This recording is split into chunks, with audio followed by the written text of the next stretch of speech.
Coming up next on Tech News Today, Spotify has music for gaming. It's so nerdy, it just might work. Also, Lyft reportedly passed on an acquisition offer from GM. VR is helping some paraplegics regain movement in their limbs.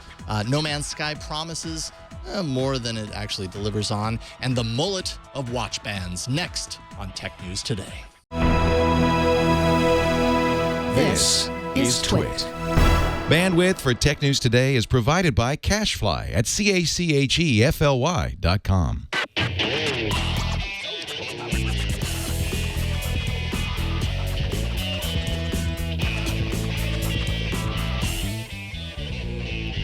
This is Tech News Today, episode 1576, recorded Friday, August 12th, 2016. This episode of Tech News Today is brought to you by Rocket Mortgage by Quicken Loans. Rocket Mortgage brings the mortgage process into the 21st century with a fast, easy, and completely online process. Check out Rocket Mortgage today at quickenloans.com/TNT. And by ZipRecruiter. Are you hiring? With ZipRecruiter.com, you can post to 100-plus job sites, including social networks, all with a single click. Screen, rate, and hire the right candidates fast. Try ZipRecruiter for free at ZipRecruiter.com/TNT. Welcome to Tech News Today. This is a show where we talk about all the technology news. We're just like blah, blah, blah, tech, tech, tech is what we are. This is our penultimate Friday show in this studio. Oh, wow. Next That means Friday we get one more. One more. And For a one second, more I was Monday. like, penultimate. No, one more. Yes. Yes. Okay. Except it's going to be really early in the morning. It is. So It it's will going to be. be like, it'll be the last Friday, but Yeah, this is It's our gonna be last different. Friday afternoon show. yeah. This is In the this last studio. time where we drink heavily right before the show. Because we do that every Friday, let me tell you. No, not really. I'm Megan Morrone. I Oh, did right. not drink heavily before the show. Forgot about that part. I'm Jason Howell. Hi. I did not also. Maybe I should have.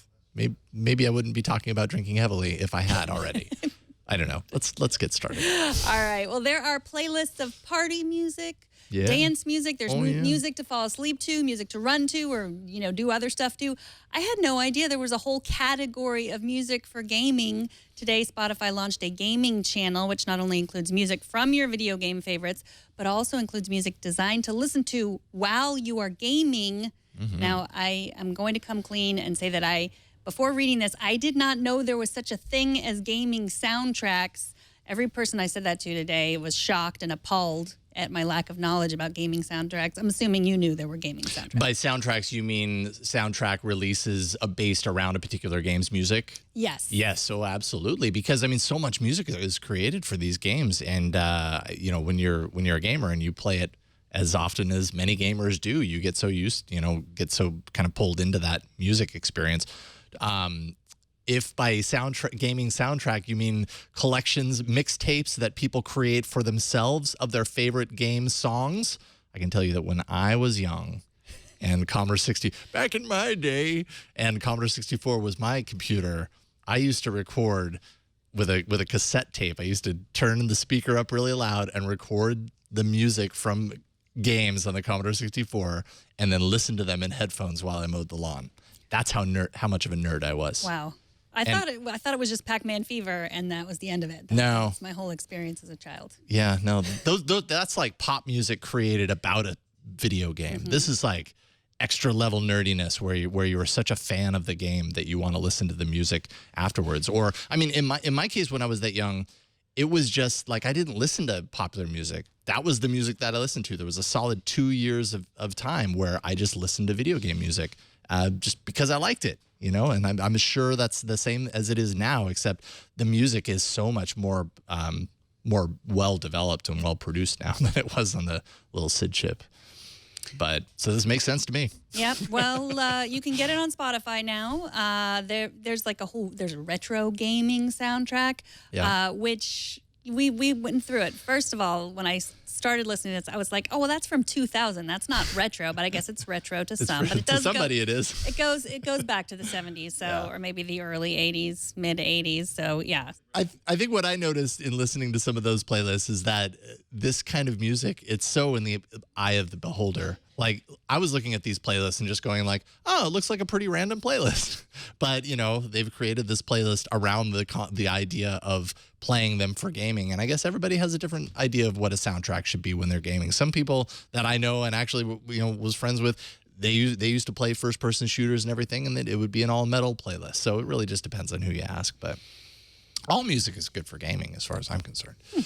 Both the Information and TechCrunch have sources that say Lyft, the ride-sharing company that plays second fiddle to Uber most of the time, if not all the time, turned down an offer by General Motors for acquisition. GM went so far as to propose a dollar amount for the deal. We don't know that dollar amount, but Lyft decided instead to go about raising more funding on its own and go at it alone, totally alone. Lyft and GM first announced a partnership back in January with GM's $500 million strategic investment in the company, which has the two companies basically working together to create a network of on-demand autonomous vehicles, along with rental hubs for short-term vehicle rentals. They've got this whole kind of collaboration thing going now, and GM provides vehicles to Lyft for its Express Drive program.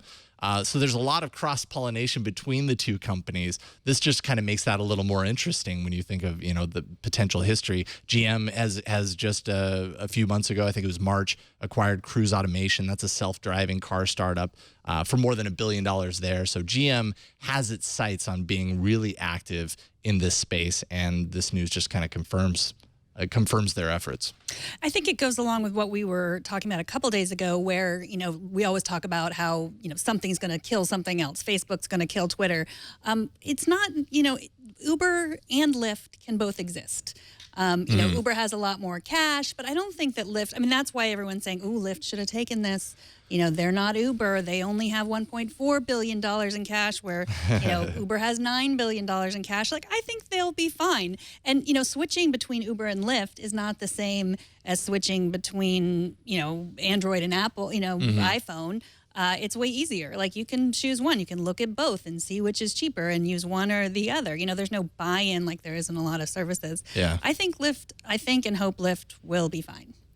Yes, I agree with that. I think the challenge is that these companies right now are burning a lot of money. And, you know, it could be one of those things where, oh, man, if I could only go back in time, this would have been the smarter move.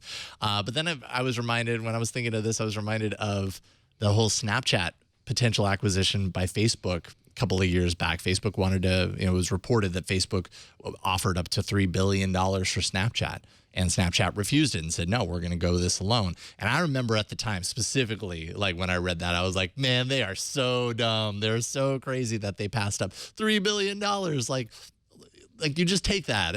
If you are ever offered anything for $3 billion, you take it. But, you know, they're proving a lot of people wrong on their decision to decide to go it alone. So maybe that's a smart strategy for Lyft as well.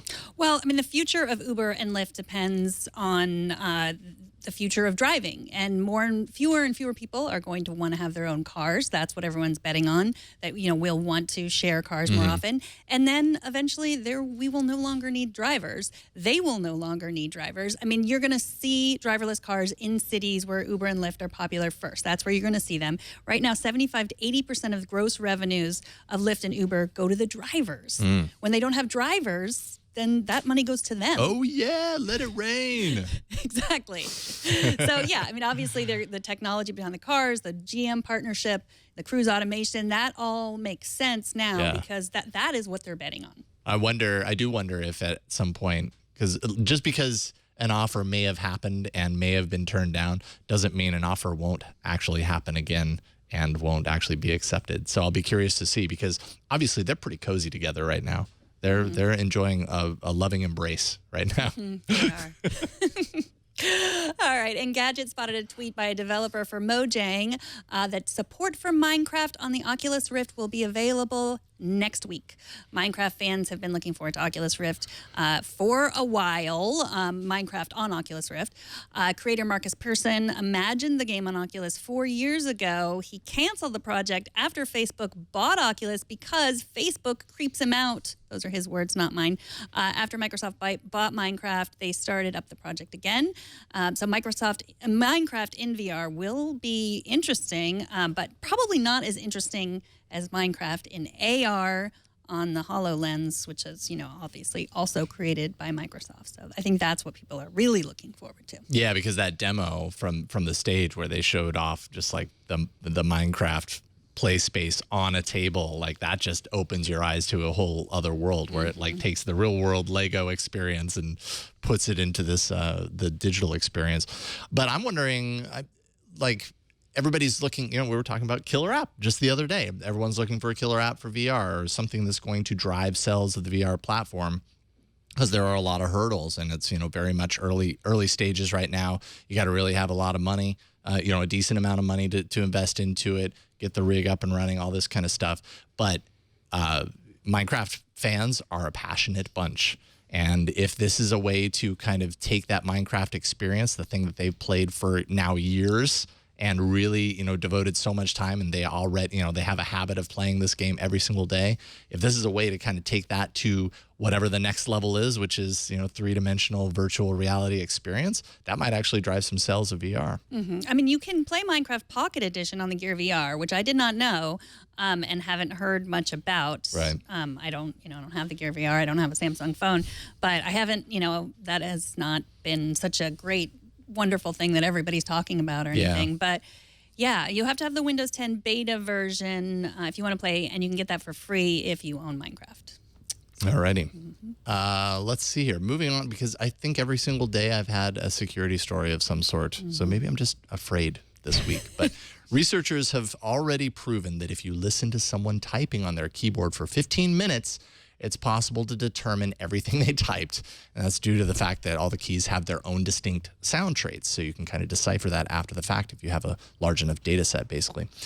Take that line of thought over to hard drives now. And researchers at Gurion University in Israel focused on how to extract data from computers that are unplugged from the internet entirely, that lack any connectivity to things like Wi-Fi or Bluetooth, that don't have any speakers, or and as well the fans are deactivated, basically disabled. They realized that hard disk drives make enough sound to transmit data binary code to an external device simply by using the drive's faint clicks generated by the mechanical arm inside. So those tiny little when a mechanical drive is working. Their malware that they created to demonstrate this is called disk filtration, and it works with Linux PC right now, controls the hard disk, and then they placed a Galaxy S4 nearby on a table, and it retrieves the sounds that's put off, those faint sounds by the hard drive, and converts that into the binary code. That gets logged and then decrypted. It's slow, but it does the trick. And the thought here is that, a hacker could infect a computer, let's say, and then pull this information off without being detected, essentially. So I'm tempted to say, because what we always say, like, the only way you're going to protect yourself from malware is just never connect to the internet ever. Right. So now not even that works. But they have to get the malware on there somehow. Yeah.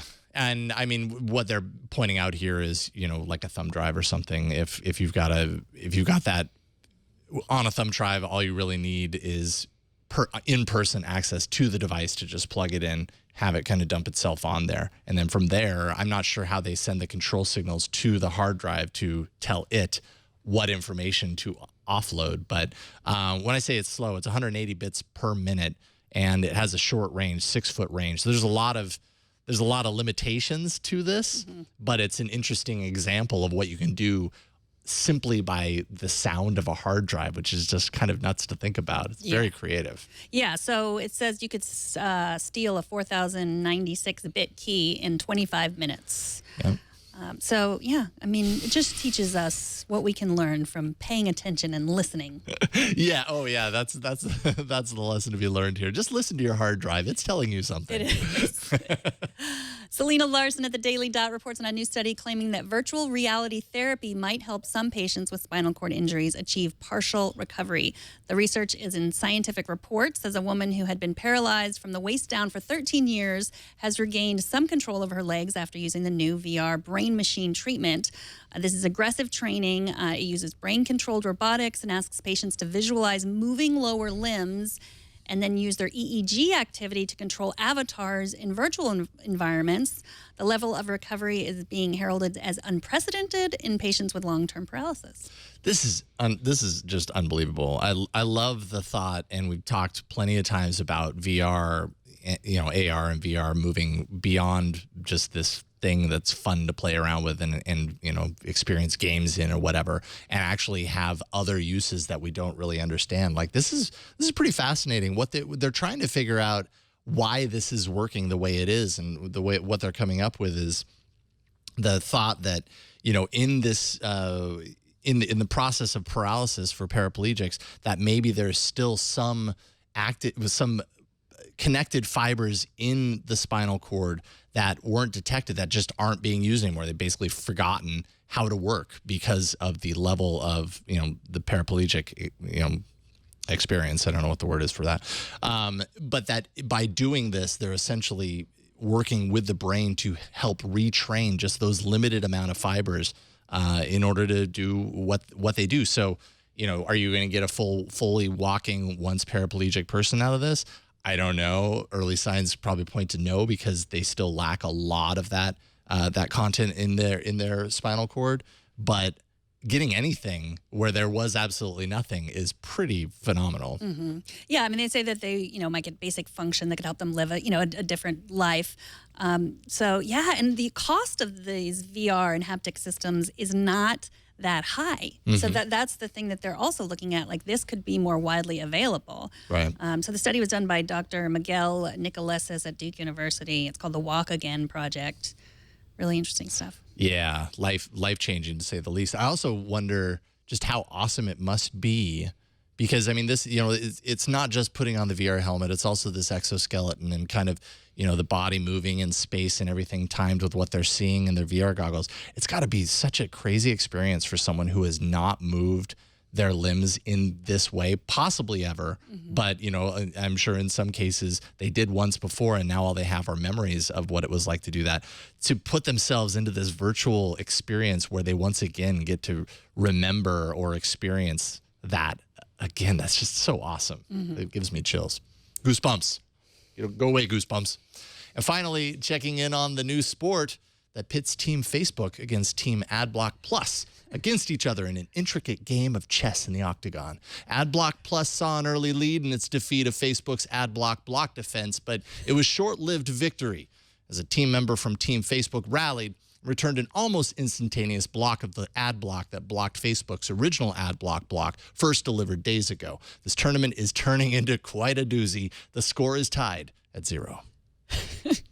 That's it. That's all I got. Yeah, I don't even care to comment. Block We're ads like, are we dope. don't need to talk about this again today, do we? Whatever. Let's do it. After the break, Sam Machkovech from Ars Technica is here to report on what it's like to visit 18 quintillion planets. He's apparently visited every one of them. Wow. But first, let's take a minute to thank Rocket Mortgage by Quicken Loans, the sponsor of this episode. Mortgages are right up there with death and taxes. They're boring. They're necessary. I'd rather do them online. Rocket Mortgage brings the mortgage approval process into the 21st century. It's fast, it's powerful, and completely online. Rocket Mortgage has taken all the complicated, time-consuming parts of applying for a mortgage out of the equation. If you hate searching through stacks of old files and paperwork, you don't have to. With Rocket Mortgage, you can easily share your bank statements and pay stubs at the touch of a button, helping you get approved in minutes for a custom mortgage solution that's tailored to your unique financial situation. With Rocket Mortgage, you can do all of this on your phone or your tablet. It's a quick online process that you can manage from the convenience of your couch. So if you're looking to refinance your mortgage, or if you are in the market for a home, check out Rocket Mortgage today at quickenloans.com/TNT. That's quickenloans.com/TNT. They're an equal housing lender licensed in all 50 states, NMLSconsumeraccess.org, number 3030. And we thank Rocket Mortgage by Quicken Loans for their support. All right, everybody's talking about No Man's Sky, and we have our own guy to be talking about it too. His name is Sam Machkovech from Ars Technica. How's it going, Sam? Well, I really like that very formal-sounding introduction. Thank you so much. I'm doing great now that that's happened. Excellent. So tell us, how does it feel to be a space pirate? Space pirate isn't quite the word. No Man's Sky is a confusing game, and that was because, in some part, the hype and the introduction of it to the public was very skim. I was lucky enough to play it before it finally came out on PlayStation 4 on Tuesday and on Windows PCs today. I got to play a couple months ago. And the thing I would like to point out about that experience compared to the game now is that the reason the hype was done the way it was because the game was not done. There are things in this finished space exploration game that seem like they were finished at the last minute. I really do think that the people who made this game, known as Hello Games, were really trying to invent the game, like putting the seams together before shipping it out the door. That being said, it is a strange mix of huge and small. No Man's Sky, if you aren't familiar, crash lands you on a random planet in a giant fictional galaxy made up of 18 quintillion planets. That's 18 and then 18 zeros after that. And your mission is simply to figure out what the heck you're doing. So there's kind of a mission at the beginning that says, follow me, I am this voice that's telling you to kind of fly this ways. And another thing says, just go to the center of the galaxy. And you kind of pick between one of these two objectives. To do so, you have to gather resources by going up to stuff, either destroying it or picking it up. Fly around planets to find more resources, talk to random aliens and learn their language, and eventually hop from planet to planet to planet to sort of figure out this overarching major kind of system of how to play. That being said, while there are 18 quintillion planets, the question is, what do you do among all these planets? And there's not a ton. You're essentially doing the same thing over and over. It's been compared to Minecraft in terms of being an open giant world. But in Minecraft, you can at least create things. No Man's Sky is simply about going from place to place and taking stuff. I need some plutonium to make a thing. I need to upgrade my shield so I can destroy a ship. When I destroy that ship, I get some things I can use to make some better items. I use those items to get to another planet where I can get more items that I can use to make more items, to get to another planet, to get further into the galaxy, to get closer to the very center of this mysterious universe. So there's an appeal to this in that you can just fly and fly and fly, and it just doesn't stop generating planets. These are all procedurally generated. A mix of hundreds of math formulas, if not thousands. I'm not sure exactly, they haven't said. But these math formulas all kind of work together to generate the planet shapes, the colors, which monsters appear where, the shapes of those monsters. And that sounds really intense, but as you play through, you start to run into certain repeating things over and over and over. This cave that's showing up on the web feed, there's a lot of caves that look just like this cave. There are buildings that are all just recycled and reused over and over. So as you go along deeper and deeper and deeper, you do find this mix of discovery and boredom. I am still working on my review of the game, but I've gotten about 40 hours in because every once in a while something new shows up.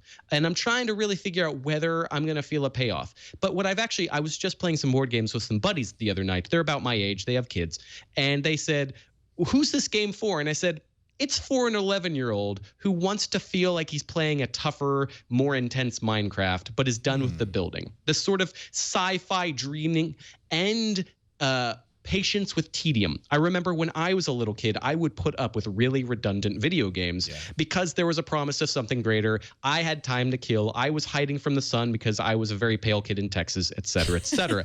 I could see this being a really fun game for that audience. But for grown-ups who have so many options in the giant survival world game sphere, this is not at the top. It's very impressive, but I think the thing that bummed me, I'm kind of going on and on. You should probably interrupt me because this game is so big. I really feel like I could talk for 18 quintillion minutes about this game. There's a lot. So what wasn't finished about it? You said you felt like it wasn't finished. What's not finished is the feeling of more to do as a game. Uniqueness, yeah. There's a screensaver element to it. Like, I'm just going to fly around and it's going to be beautiful. And maybe I'll take a psychoactive element in my body and enjoy that. And the bummer with that part of it is that the game has this pop-in issue. As you fly around, these planets are huge. They're giant. But they have to generate themselves, and they don't generate as quickly as you fly over them. You see a lot of this dithering and pop in, and so it's not it doesn't feel like you're really going to these other planets. It feels like there's a bunch of little creatures, just stitching them together on the fly, and it doesn't feel transportive in that way. And there's no multiplayer. You are essentially playing by yourself. The idea is that if you go to a planet and someone else in the game has been to that planet and has claimed it, then the things that they have named will appear. You can customize all the names. If you're watching the web video earlier, I named my first planet Big Buttistan because why not? And so if someone ever gets to that planet and is connected online, that name will appear. That's it for the multiplayer portion of this giant galaxy. Otherwise, you really are by yourself. So I think a lot of people kind of hoped that there would be something a little more that they could connect with friends, whether it be teaming up to get the resources or comparing what they've done or trading items, anything. And there's nothing of that sort. The combat is not very good. Whether you're shooting guns on the planet or shooting them in space, they're both very boring, simple systems that seem like they were sort of stitched together at the last minute. It really, the complaint and the worry was from the get-go, because there had been hype about this for years. It's been in development. Sony advertised it in a big way because it looked beautiful. But the complaint that internet trolls often said was, it's a tech demo with no game. And that has, for the most part, borne out. They have done their best to get something that's game-like in there, but I kind of want my 50 hours back thus far. Have there also been issues with like too many players and the game crashing and that sort of thing? Because it's all single player, it can't crash. The worst that happens is that the internet feed doesn't tell you that other people have named the planet that you are on. But the other issue in terms of technical stuff is today the Windows version launched, and it's kind of a problem. There's a lot of optimization issues, a lot of herking and jerking. The tech requirements for this game are pretty low, but people are saying that they've got these $600, $700, $800 video cards in which the game is hitching and freezing and not quite running that well. And they say, how is this not working for my brand new GTX 1080 card? I myself have a GTX 980 Ti. It came out a couple of years ago. It still costs like $500-600, and it hitches and chugs on that one a little bit too. And I look at that, I go, this thing is easily 3 times as powerful as my PlayStation 4, which runs smoothly. It seems like there's some stuff about getting the game out that was not quite done. This game was not quite done on the PC in particular. So if you're looking for the smoother version, go PlayStation 4 for now. Hopefully there will be some patches and fixes for the Windows version in the meantime. Sounds to me like the concept behind it, kind of the driving force behind it, it's a start, and maybe the next iteration, whatever that happens to be, they kind of figure out the downsides of what isn't working here, and it becomes something really compelling, because the idea behind it is very compelling, to think of this vast universe and it's the same for everybody, but good luck ever experiencing even 1% of it, because it's just so huge. Right. That's cool. So yesterday Microsoft announced that it had acquired Beam. Tell us a bit about the place Beam has held, I think, in a marketplace of, well, there are a lot of game streaming services out there. What's different about Beam? Right. When you think of video game streaming, which is this sort of niche where either you've never heard of it or you're obsessed with it, you think of Twitch primarily. There's also YouTube gaming. For anyone who's not familiar, you log in and you pick a game and you watch someone else play it. It's like when you were 12 and there was the rich kid down the block who had every Super Nintendo game and you were stuck hanging out at his house. Only now you can do that on the internet and see people playing games, talking about them. Sometimes you can interact with them in like Twitch Plays Pokemon was one where people all teamed up and in the chat room were submitting commands in this really awkward way to tell the Pokemon player what to do, and other games have sprung up that are kind of like that. Twitch and YouTube gaming are the biggest ones. Beam is clearly a startup that is more technology than popularity. There are not very many people using it, but the technology of it is interesting in that when you are playing as a host, if you are playing and casting a game, it streams almost instantly to players. That's a big deal. Both Twitch and YouTube gaming have failed to really make this instantaneous. And how that matters is if you're a big fan and you want to type to the guy who's playing and say, hey, you're doing a great job, he doesn't see that until, 3, 5, 7 seconds later. There's this delay that's built into these systems, which they say is for video quality and blah, blah, blah. But Beam has got this down. You can really feel like you are talking live to the guy playing the game. And for high-speed games, your Rocket Leagues, your other esports kind of games, that's no small thing. That's going to be a big deal. The other stuff that this service has built in is gamification. There's sort of an experience system in which the more you use the service, the more stuff you get. You can customize your avatar and your dashboard. You can spend your points on votes, and there's a whole voting system and interaction system where it's very easy to get your game to hook into this streaming service. So you're watching someone play Minecraft. There's a bunch of very neat looking buttons beneath the person's stream that let you say, for example, spawn zombies or make a volcano erupt. And Microsoft is advertising, because they've purchased this. This, by the way, is Microsoft's acquisition. Microsoft has bought Beam, and they have already advertised 2 games that are going to have Beam services built in. One of them is Minecraft. That's a big and an obvious duh, where Minecraft will be built in such a way that you can watch someone play and really granularly interact the way that the player, the host, wants you to do so. The other one is a game called Sea of Thieves, which isn't out yet. It's a 5-on-5 pirate simulator in which the people on your team have to do all these different things on the pirate ship to keep it afloat. One guy's got to man the steering wheel. One person's got to scoop water out of the deck. One person's manning cannons, all this stuff. And it's interesting about that game is it really requires communication. So where Beam comes in is you'll be able to watch a team of 5 players with all their cameras set up of their own faces, end of the action. And Beam is going to be designed, Microsoft says, to make this very seamless.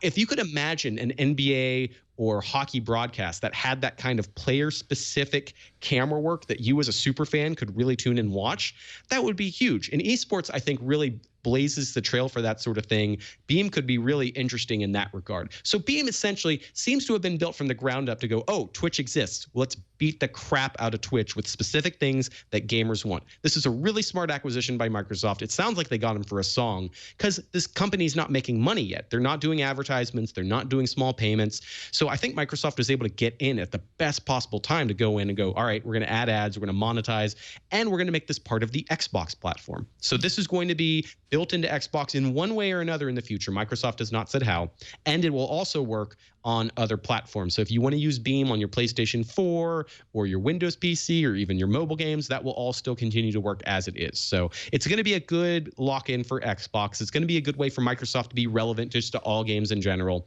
Smart move. Excellent. And now Microsoft has its own player in game streaming. So there you go. It was missing out for so long. Thanks so much for joining us, Sam Machkovech. Always a pleasure getting you on these Fridays with a little look at some of the gaming news we've had throughout the week. Tell people where they can follow all your work. Well, at Sam Red on the Twitter. ArsTechnica.com has all of my No Man's Sky coverage this week. We've had a bunch of stories about it. People are really into it, talking about it a lot. So definitely join in if you want to talk about it, if you have hot opinions. And then this weekend, if you're in Seattle, I will be at Key Arena on Saturday for the big Dota 2 game tournament. $20 million prize pool. I believe it's $10 million to first place. So that is more than a lot of golf tournaments. That's a big deal. It's going to be huge. I will be there in some sort of stupid video game t-shirt. So I will see you all around. Everybody have a good weekend. Have fun. Thanks, Sam. We'll see you later, Sam. Well, Robert Heath wrote to us at TNT at twit.tv about our discussion of Periscope's Flash jury feature that controls trolls. He writes, I've been involved with a poll to see if a comment was inappropriate. I was watching a stream of a tour in the NASA Control Center a day or two before Juno was to be set in orbit, and I saw a pop-up that asked if the phrase science porn was inappropriate, and so I got to say no, given the context of the stream. So it's been out there for a while. There was a comment in the Android app Store of what's new in the update of when it was implemented. And if I recall, it was near the beginning of June when it was rolled out. Thank you, Robert. Yesterday I said, I don't know when this is going to roll out. So apparently if you use Periscope, it's already there. And it seemed to work for Robert. So that's kind of like the perfect example of it too, because it's all about context. So yeah, seeing the word porn might have been enough to, trigger somebody or something to throw it up there. But I mean, in that case, it kind of makes sense. So yeah, but then it's that situation of whether knowing what's not trolling is a lot easier than knowing what is. Yeah. I think I mean, it's you wouldn't want to often with filters you're protecting too much, so it's nice that you wouldn't be protecting too much. It's okay to say science porn if you're talking about pictures of Juno that are amazing, right? But it's the other side. It's still it's still difficult. So. For sure. All right, up next, you've got a smartwatch and a dumb watch. Why choose between them when there's a totally not nerdy solution for wearing them both at the same Totally time. not nerdy. But first, let's take a minute to thank ZipRecruiter. They are the sponsor of this episode. If you're hiring, if you need to know, where you can post your job to find the best quality candidates, that's what ZipRecruiter is all about. If you want to find the perfect hire, you need to post your job on all job sites. And with ZipRecruiter, now you can do that. Posting jobs in one place isn't usually enough to find quality candidates. You're certainly missing out on a lot if you do that. With ZipRecruiter.com, you can post to more than 100 job boards, including social networks, all with a single click. And posting jobs, they make it the whole process seamless and easy for you. Just post one time. You watch your candidates roll into ZipRecruiter's easy-to-use interface. ZipRecruiter offers optimized pages that look great on any screen. You can add their unique mobile apply process for more visitors and applicants. You can find candidates in any city or industry nationwide. No more juggling emails or calls either to your office. You can actually add multiple users to your account to help you manage the influx of applications that you're going to get as well.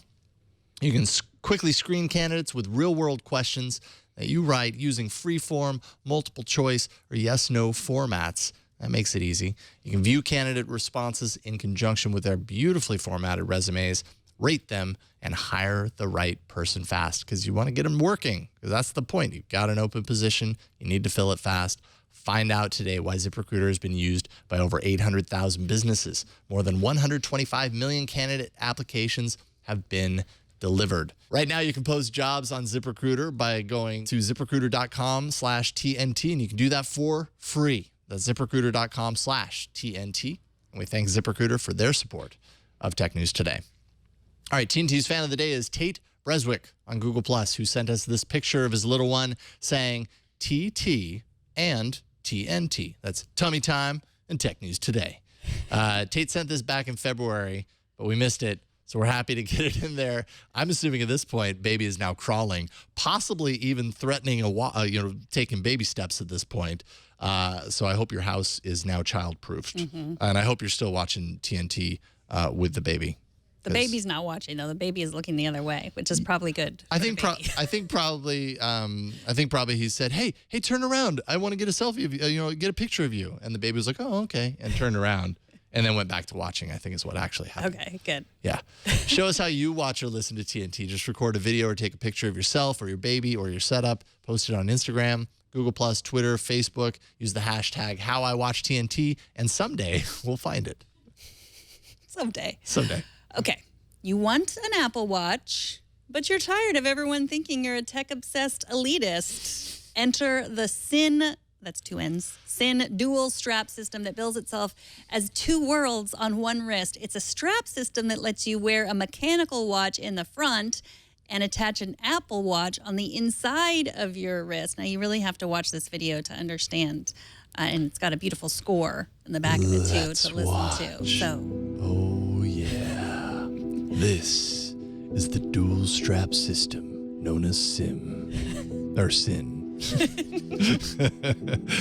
As you can see, it has strap halves for your SIN watch, connecting strap halves for your Apple Watch, a strap replacement tool, and strap bars, spring bars. I can't read. See, it just, Yeah.